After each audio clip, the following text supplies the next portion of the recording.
A shin guard or shin pad is a piece of equipment worn on the front of a player, a unregistered trademark shin, to protect them from injury. These are commonly used in sports including association football, baseball, ice hockey, field hockey, lacrosse, rugby, cricket, and other sports. This is due to either being required by the laws of the sport or worn voluntarily by the participants for protective measures. Materials: modern-day shin guards are made of many differing synthetic materials, including, but not limited to, fiberglass, stiff, sturdy, and lightweight. Foam rubber, very lightweight, but not as sturdy and solid as fiberglass. Polyurethane, heavy and sturdy, which offers almost complete protection from most impacts. Plastic, less protective than any of the other synthetic shin guards. Metal, highly protective, but very heavy and uncomfortable. History: the shin guard was inspired by the concept of a greave. A greave is a piece of armor used to protect the shin. It is a Middle English term, derived from an Old French word, greve, meaning shin or shin armor. The etymology of this word not only describes the use and purpose of shin guards, but also contributes to dating the technology. This technology dates back to ancient times, as early as Greek and Roman republics. Back then, shin guards were viewed as purely protective measures for warriors in battle and were made of bronze or other hard, sturdy materials. The earliest known physical proof of the technology appeared when archaeologist Sir William Temple discovered a pair of bronze greaves with a Gorgona unregistered trademark head design and the relief on each knee capsule. After careful, proper examination, it was estimated that the greaves were made in Apulia, a region in southern Italy, around 550–500 BCE.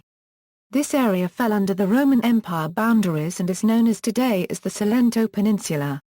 It is more commonly known as the heel of Italy. This discovery is not considered the oldest known application of shin guards, but all other references lie in written or pictorial mediums.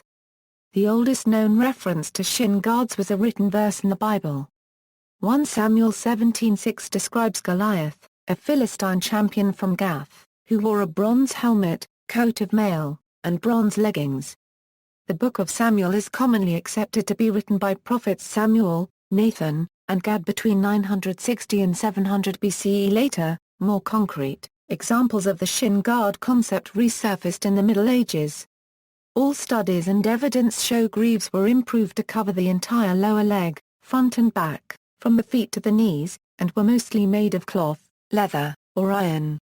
As time progressed in the 19th century, a major shift in the application of shin guards occurred. The overall purpose of protecting the shin was maintained, but instead of being used for fighting, it became applied to sports. This paradigm shift dominates today our unregistered trademark market use of shin guards, as they are used mostly in sports. Other applications do exist though for protecting the lower leg and other physical activities such as hiking, mixed martial arts, and kickboxing, but all these activities can also be considered for sport instead of being necessary in battle. Cricket was the first sport to adopt the use of shin guards. The introduction of this equipment was not motivated by the need for protection, but rather a strategic device to gain an advantage for the batsman.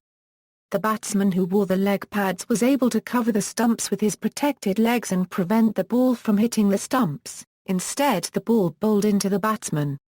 Thus, the protection provided by the leg pads provided the batsman confidence to play without suffering pain or injury. This resulted in an offensive advantage.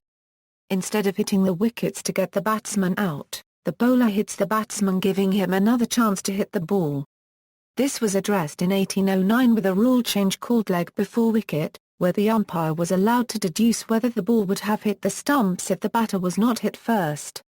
Leg pads became more popular as protective measures against the impact from the ball and are worn by the batsman, the wicket keeper, and the fielders that are fielding and close to the batsman. Association football was the next major sport to see the introduction of the shin guard. Samuel Widdowson is credited for bringing shin guards to the sport in 1874. He played cricket for Nottinghamshire and football for Nottingham Forest, and he got the idea to protect himself based on his cricket experiences. Widdowson cut down a pair of cricket shin pads and strapped them to the outside of his stockings using straps of leather. Other players ridiculed him initially, but shin guards eventually caught on as players saw the practical use of protecting their shins. Today, there are two basic types of shin guards used in association football: slip-in shin guards and ankle shin guards.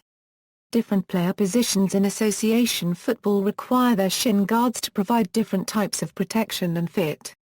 Defenders need the most protection. They need a heavier shin guard with extra ankle protection. Midfielders need protection, but also need to be able to move freely. Forwards need a light shin guard with protection and ankle support. Goalkeepers can wear a light shin guard with minimal protection. In baseball, one of the innovators of the modern shin guard, New York Giants catcher Roger Bresnahan, began wearing shin guards in 1907. Made of leather, the guards were fastened with straps and hooks. After the application of shin guards in association football, they quickly spread to other sports and are now considered necessary for most contact sports. References